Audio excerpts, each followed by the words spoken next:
diharapkan anda sentiasa sihat dan terus bersemangat untuk menghapuskan virus COVID-19. Tekad dalam diri kita pasti berjaya untuk menumpaskannya. Saya Jananik akan menemani anda selama 30 minit untuk menyampaikan info-info berkaitan COVID-19. Pengumuman Perdana Menteri Datuk Seri Ismail Sabri Yaakob tentang kelonggaran para penggiat industri kreatif telah melegakan pelbagai pihak.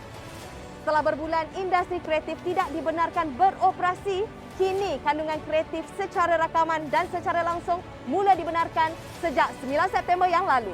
Namun, hanya penggiat seni industri kreatif yang lengkap dengan 2 dos saja dibenarkan untuk kembali bergiat. Kita ikuti laporan selanjutnya dalam segmen Buletin. Penggiat industri kreatif menarik nafas lega apabila sektor itu dibenarkan menjalankan penggambaran di bawah Pelan Pemulihan Negara. Berita gembira ini memberi kelegaan kepada lebih 1 juta penggiat, artis dan pekerja yang sangat terkesan akibat pandemik. Semua penggiat industri kreatif yang lengkap 2 dos vaksin dibenarkan untuk kembali bergiat di negeri yang berada dalam fasa 1 Pelan Pemulihan Negara (PPN). Bagi Z Zaidi yang merupakan Presiden Seniman menyambut baik kelonggaran ini. Kita ikuti apa pendapat beliau. Bila industri seni dah mula dibuka, bagi saya itu satu kejayaan yang baiklah kepada anak-anak seni lah. Dan kita juga nak berterima kasih kepada Yang Amat Berhormat Perdana Menteri kita, Datuk Seri Ismail Sabri, sebab dia lebih memahami denyut nadi masalah anak-anak seni. Bagi saya, dia memberi ruang dan peluang kepada 1 juta penggiat seni lah, dan boleh membantu KDNK negara semula. Industri seni penyumbang kepada 2% kepada KDNK negara.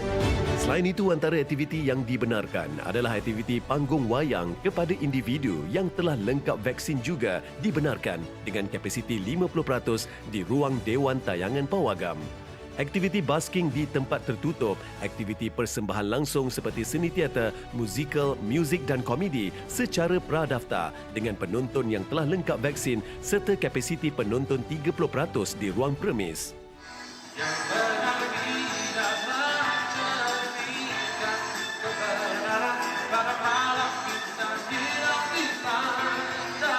Bagi penyanyi popular 1990-an, Roy yang terkenal dengan lagu Ratnaku rasa bersyukur apabila kerajaan membenarkan buskers untuk mengadakan persembahan di dalam premis. Alhamdulillah, pasal kebanyakan ahli-ahli muzik kita, dia orang expert dalam bidang dia masing-masing. Jadi kalau dia orang nak buat bidang lain, dia makan masa. So yang ada sekarang dia boleh benarkan busking, bila busking kita dapat duit direct. Roy, 57 tahun yang pernah dijangkiti COVID-19 tahap 4, bersyukur masih lagi mampu untuk menyanyi walaupun masih lagi terasa simptom COVID berpanjangan. Sekarang ni abang dalam keadaan long COVID lah. Batuk dah hilang tetapi dia orang suai. Jadi pernafasan memang tak berapa clear lagi. Dia masih sesak sampai sekarang. Tapi dalam arti kata lain, abang dilindungi sebab dah kena. So virus nak masuk lagi tu, virus lama sudah ada masuk dalam kan. Oi, bla bla bla.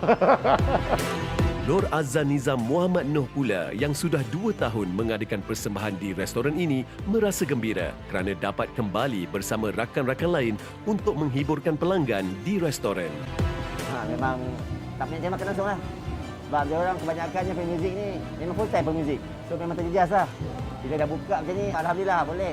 Adalah juga rezeki tu untuk pemuzik ni. Selain daripada penggambaran industri kreatif, aktiviti indoor basking serta persembahan di lounge hotel mula dibenarkan kepada individu yang telah lengkap 2 dos. Manakala aktiviti panggung wayang juga dibenarkan kepada individu yang telah lengkap 2 dos dengan kapasiti 50% sahaja. Terima kasih. Bagi menangani usaha membendung virus COVID-19, serta melindungi diri daripada jangkitan virus COVID ini, penglibatan pihak kerajaan serta masyarakat amatlah diperlukan. Dengan itu, YB Khairy Jamaluddin, Menteri Kesihatan Malaysia telah mengumumkan laman web baru iaitu covidnow.moh.gov.my untuk akses data semasa COVID-19.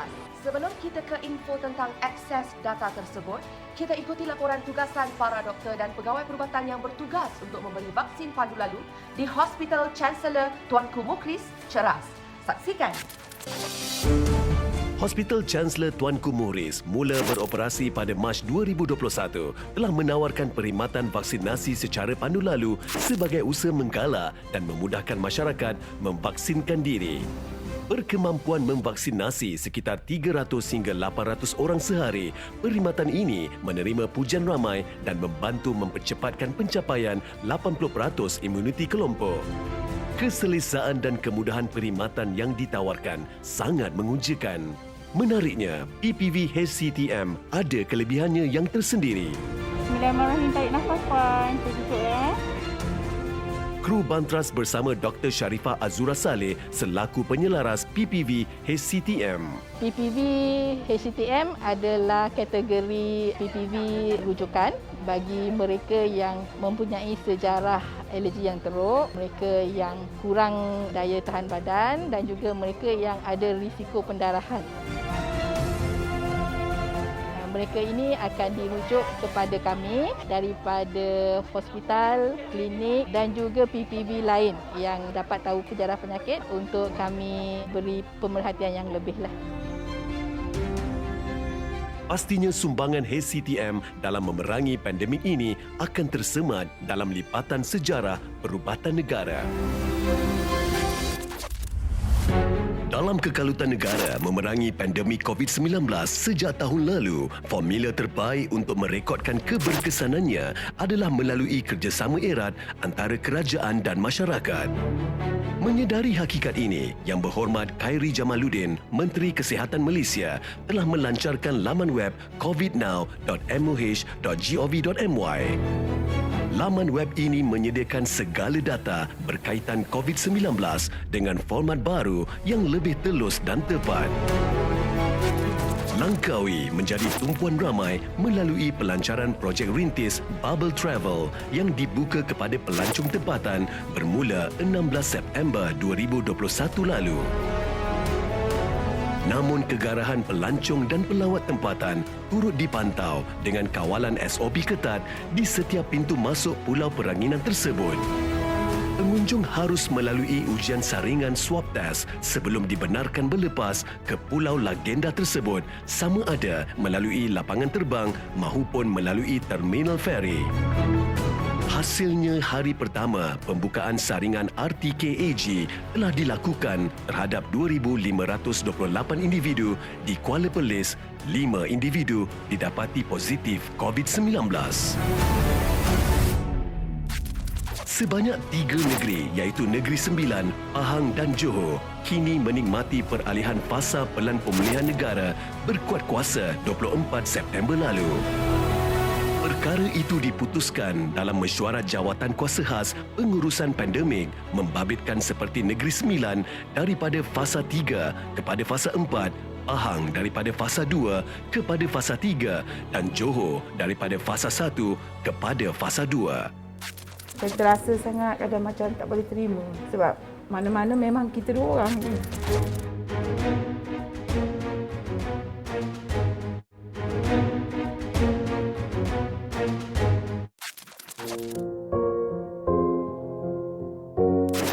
Ibrahim Ismail, 60 tahun, diduga hujan berat apabila isteri tersayang meninggalkan mereka sekeluarga akibat kerakusan COVID-19. Tanggungjawab membesarkan 5 anak yang dulunya dikongsi bersama isteri, kini bapa penyayang ini harus kuat memikul tanggungjawab sebagai ayah dan ibu. Pemergian isterinya, Hasmawati Cik Fah, 49 tahun, amat dirasai. Hanya sempat menikmati kebahagiaan sebagai suami isteri selama 24 tahun, beliau tidak menyangka sama sekali kerakusan virus ini mengubah kehidupannya dalam sekelip mata. Tanggungjawabnya kini dibantu anak yang sulung, Muhammad Syahrul 23 tahun, menjadi tempat dia bergantung harap, membantu dia menguruskan tugas harian dan menjadi penjaga bersama untuk membesarkan 4 adik-adiknya yang lain. Assalamualaikum. Waalaikumsalam. Saya ada bawa sedikit sumbangan daripada pihak Finas dan juga kami dalam program Bantras COVID-19. Gerai kecil ini banyak meninggalkan kenangan Ibrahim bersama isterinya. Di sinilah mereka mencari rezeki bagi menampung perbelanjaan keluarga. Kini adik Intan Nur Syafira 10 tahun. Inilah yang menjadi peneman dan sering membantu ayahnya dalam mencari rezeki. Ada rezeki, dia makan makan pagi je.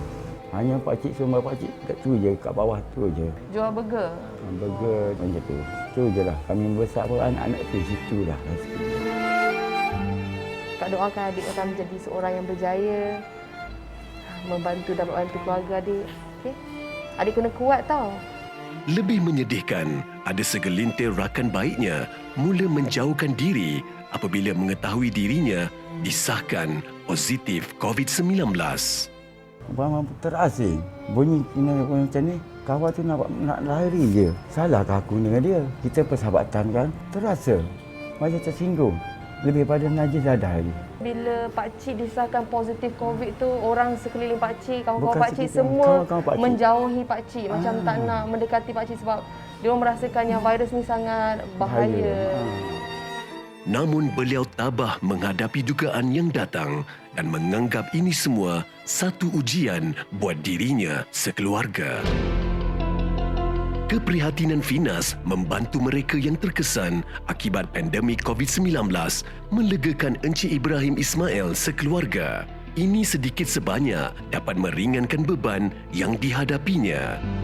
Saya ada sedikit sumbangan daripada pihak Finas. Terima kasih banyak. Saya harap ni sedikit sebanyak yang kita boleh cuba bantu. Hasnur Riza Cik Fa, 47 tahun, adik kepada Allahyarham Hasmawati yang pertama sekali dijangkiti COVID-19. Suami dan 3 orang anaknya disahkan positif.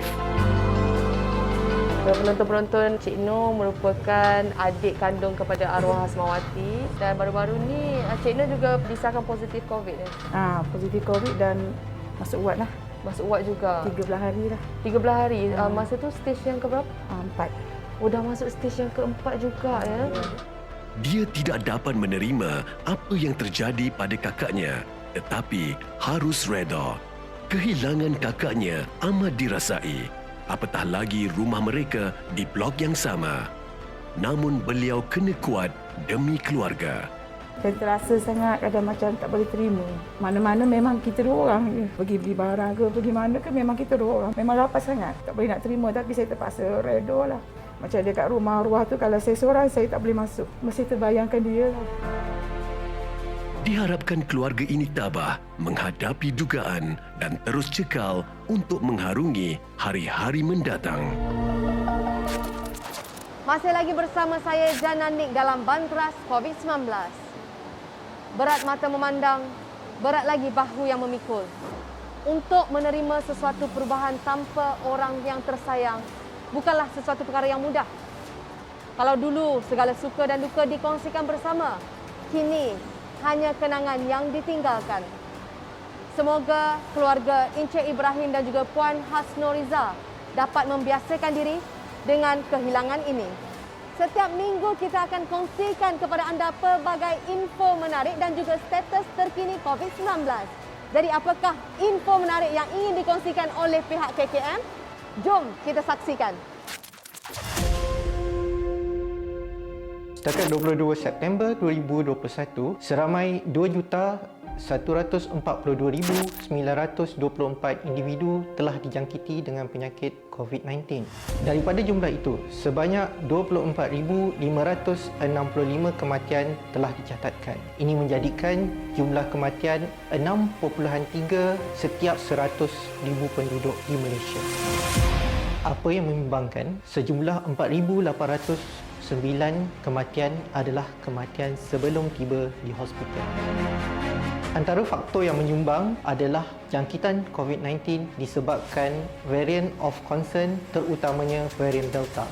Ini menyebabkan pesakit yang dikuarantin di rumah pada tahap 1 dan 2 dalam tempoh 24 jam menjadi tahap 5. Kebanyakan pesakit tidak mengalami simptom seperti demam, batuk atau sakit tekak, tetapi mengalami kelesuan yang melampau dan kurang selera makan.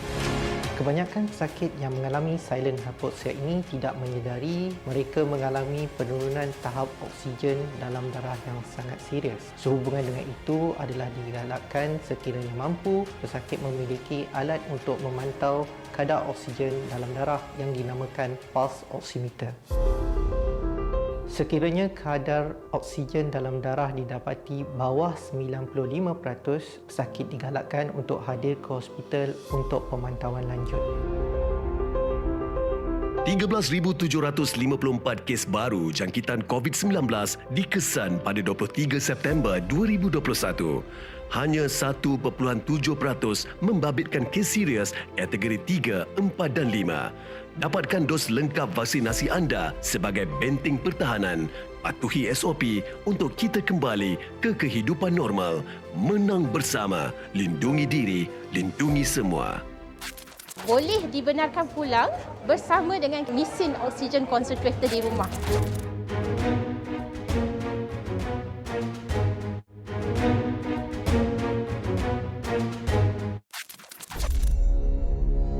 Selepas 681 petugas perubatan di negara yang dikenali dengan julukan Gajah Putih ini masih dijangkiti, Thailand mula mengatur langkah untuk mencampurkan vaksin Sinovac dan AstraZeneca untuk menguatkan sistem imunisasi.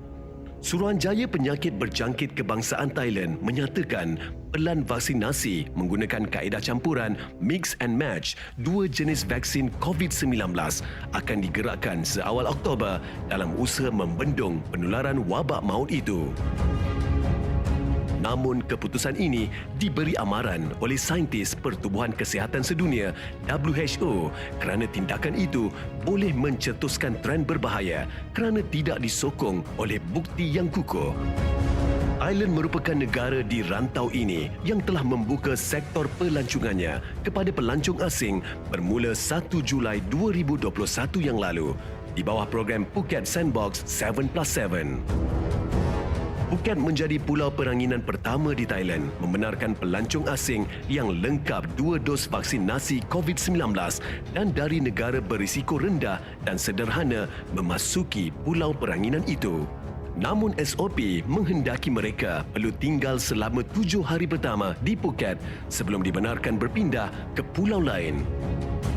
Berikutan kejayaan eksperimen Phuket Sandbox 7+7, Kerajaan Thailand mengumumkan pembukaan lokasi pusat pelancongan di Bangkok seperti Chonburi, Phetchaburi, Parachuap Kirikan dan Chiang Mai bermula 1 Oktober ini bagi merancakkan lagi sektor pelancongan Thailand. Setelah kejayaan eksperimen di bawah Phuket Sandbox 7+7 yang telah dilancarkan pada 1 Julai 2021, kini Thailand telah membuka sektor pelancongannya kepada pelancong asing bermula 1 Oktober 2021. Para pelancong dikehendaki untuk tinggal di Phuket selama 7 hari dahulu dan selepas menerima borang kelulusan daripada pihak yang berkuasa, mereka dibenarkan untuk menuju ke destinasi pelancongan yang lain. Satu eksperimen yang membuahkan hasil lumayan kepada Thailand. Selepas ini, wartawan Banteras COVID-19 akan melaporkan kepada anda situasi terkini di unit kecemasan Hospital Sungai Buloh. Mari kita saksikan hasil tinjauan ini. Setelah Hospital Sungai Buloh diisytihar sebagai hospital penuh COVID-19, suasananya boleh diibaratkan seperti medan perang.